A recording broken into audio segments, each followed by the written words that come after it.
A sociedade medieval estava estruturada em torno de um conceito de 3 ordens. Era uma divisão clara das pessoas em grupos específicos. Cada grupo tinha um papel e um propósito definidos no mundo. A primeira ordem era a dos que rezavam, o clero.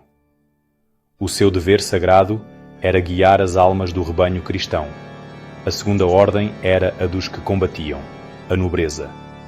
Estes cavaleiros e senhores tinham a tarefa de proteger a terra e o seu povo de perigos. A terceira e maior ordem era a dos que trabalhavam, o campesinato. Eles eram a base, labutando para alimentar e sustentar as outras 2 ordens.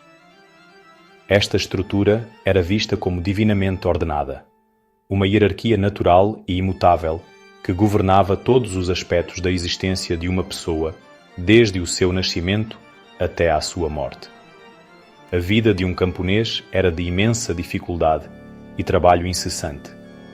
O seu mundo era pequeno, muitas vezes confinado à aldeia e aos campos da propriedade que serviam. Não eram livres, eram servos, ligados à terra e ao senhor que a possuía. Os seus dias eram ditados pelo nascer e pôr do sol e pelo ciclo interminável das estações agrícolas.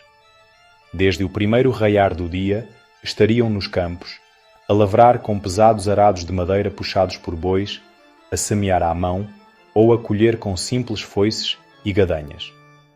O trabalho era extenuante e as recompensas eram escassas, com uma grande parte da sua produção a ir para o senhor como renda e impostos. Em contraste gritante, a nobreza vivia uma vida de privilégio e dever marcial.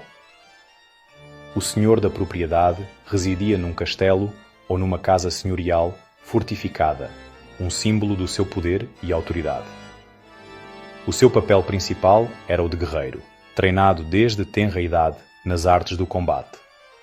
Esperava-se que defendesse o seu rei e o seu próprio domínio. Quando não estava envolvido em guerras, o dia de um nobre podia envolver a supervisão da sua propriedade, a administração da justiça no seu tribunal ou a prática das suas habilidades de combate através da caça e de torneios. Estas atividades não eram meros passatempos. Eram um treino essencial para o campo de batalha e uma exibição pública da sua destreza e posição social.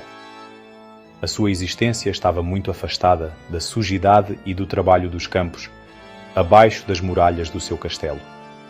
Finalmente, o clero, aqueles que rezavam, detinham uma posição única e poderosa.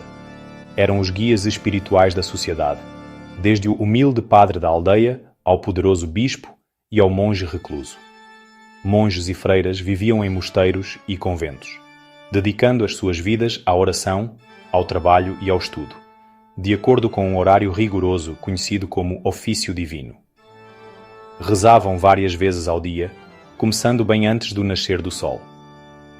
Além dos seus deveres religiosos, eram os guardiões do conhecimento, copiando meticulosamente manuscritos, registando eventos e preservando o saber da antiguidade.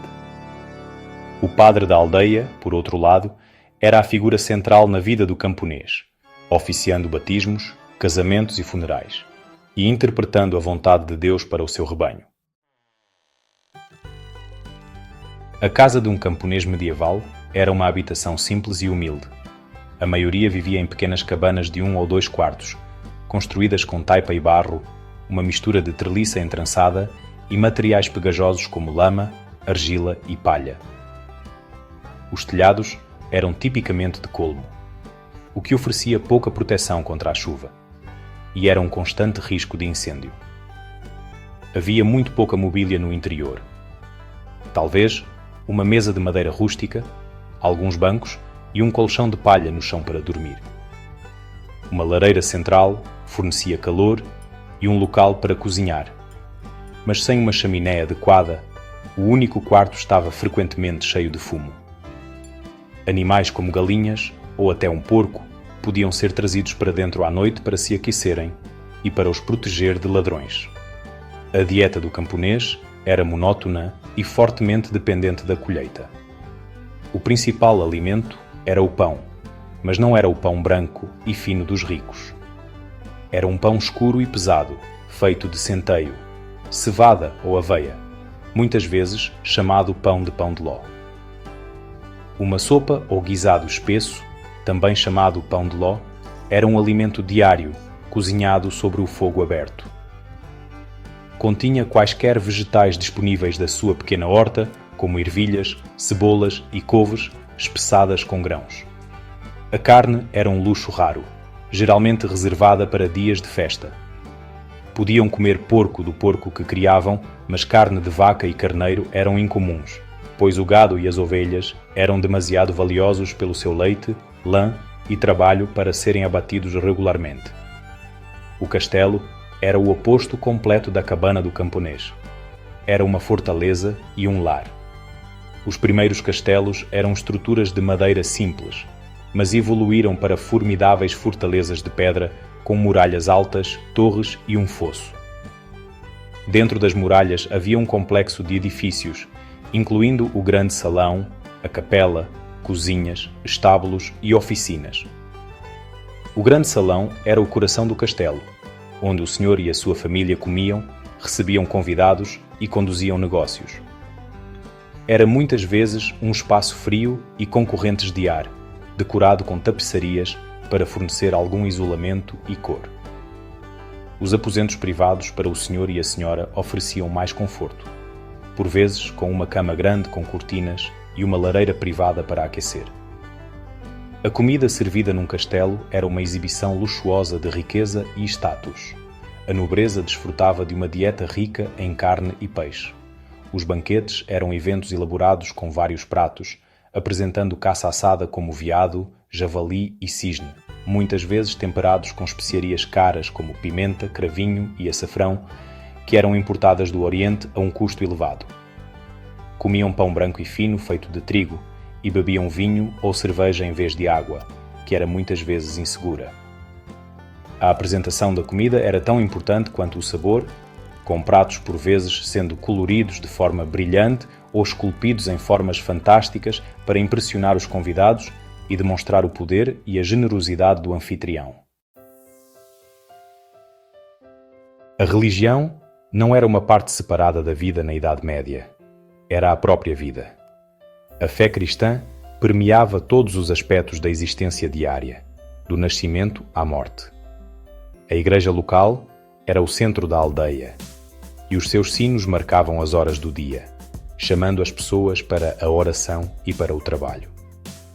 O calendário era estruturado em torno de festivais religiosos, como o Natal, a Páscoa e os inúmeros dias de santos.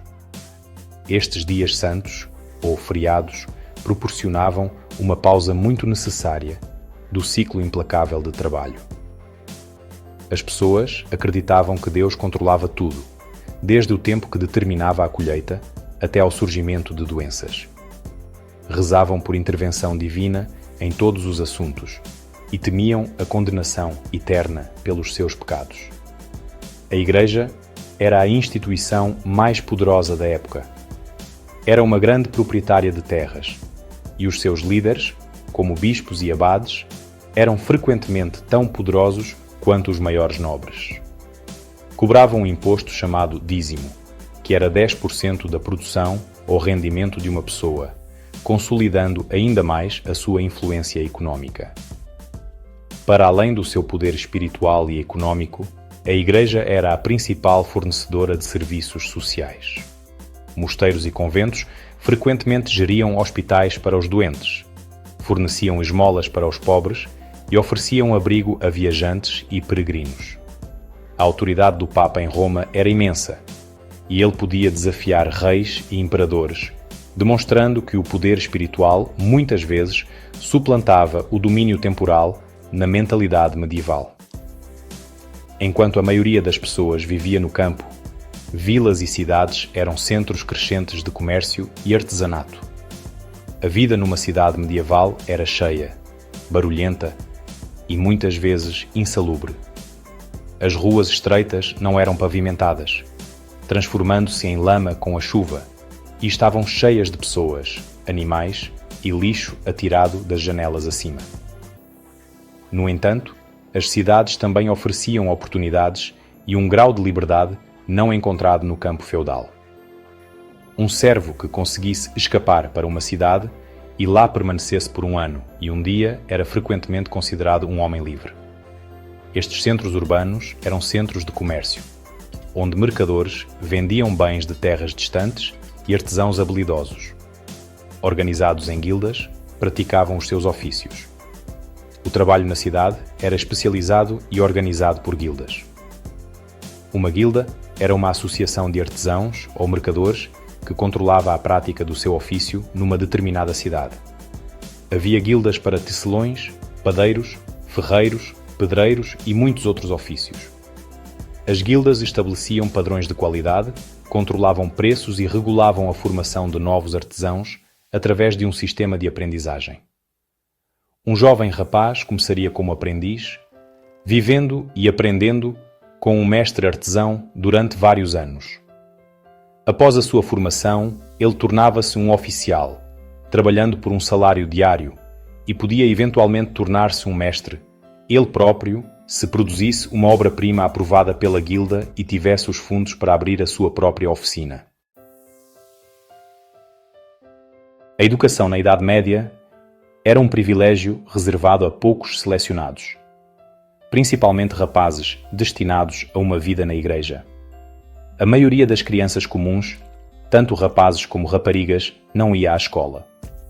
Aprendiam as habilidades de que precisavam para a vida, trabalhando ao lado dos seus pais nos campos ou em casa. Para aqueles que recebiam uma educação formal, as primeiras escolas eram geridas por mosteiros ou catedrais. O currículo baseava-se no latim, a língua da igreja e da erudição. Os alunos aprendiam a ler e escrever, estudavam as escrituras e aprendiam aritmética básica. A disciplina era rigorosa e o castigo físico era um método comum de instrução para alunos indisciplinados ou lentos. Para a nobreza, a educação era diferente. Embora alguns rapazes nobres pudessem aprender a ler e escrever, muitas vezes com um tutor particular ou um padre, o seu treino focava-se mais nas habilidades de senhorio e guerra. Desde tenra idade, um rapaz nobre seria enviado para o castelo de outro senhor para servir como pajem. Lá, ele aprenderia as maneiras cortesãs, como servir à mesa e os fundamentos da equitação. Na adolescência, ele tornar-se-ia um escudeiro, servindo diretamente um cavaleiro. Seria responsável pela armadura e armas do seu cavaleiro, acompanhá-lo-ia na batalha e aprenderia em primeira mão as estratégias e as realidades brutais do combate. As raparigas da nobreza eram ensinadas a gerir um grande lar, a fiar, a tecer e, por vezes, a ler e escrever na língua vernácula. Apesar das dificuldades, as pessoas medievais encontravam tempo para o lazer e entretenimento. Para o povo comum, o entretenimento muitas vezes coincidia com festivais religiosos ou marcos agrícolas como o fim da colheita. Eram tempos para banquetes, beber cerveja, cantar e dançar. Jogavam jogos simples, assistiam a menestréis e acrobatas itinerantes e participavam em desportos como a luta livre e uma forma primitiva e caótica de futebol. Para a nobreza, o entretenimento era mais elaborado. Gostavam de caçar com cães e falcões, um desporto conhecido como falcoaria. O torneio era o maior espetáculo, onde os cavaleiros competiam em justas e batalhas simuladas, exibindo as suas habilidades e ganhando fama e fortuna. A vida na Idade Média era profundamente diferente da nossa experiência moderna. O mundo era definido por uma hierarquia social rígida, onde o caminho de cada um era largamente determinado pelo nascimento. O ritmo diário era ditado pelo sol e pelas estações, e não por relógios. A fé era a lente através da qual todo o mundo era compreendido, e a influência da Igreja era absoluta. Havia pouco conceito de privacidade, e a comunidade, fosse a aldeia ou a guilda, era primordial. Embora possamos vê-la como um tempo de dificuldades e superstição, foi também uma era de imensa fé, espírito comunitário e artesanato. Um mundo que lançou as bases para a sociedade que conhecemos hoje, mas que permaneceu fundamentalmente alheio na sua visão do mundo.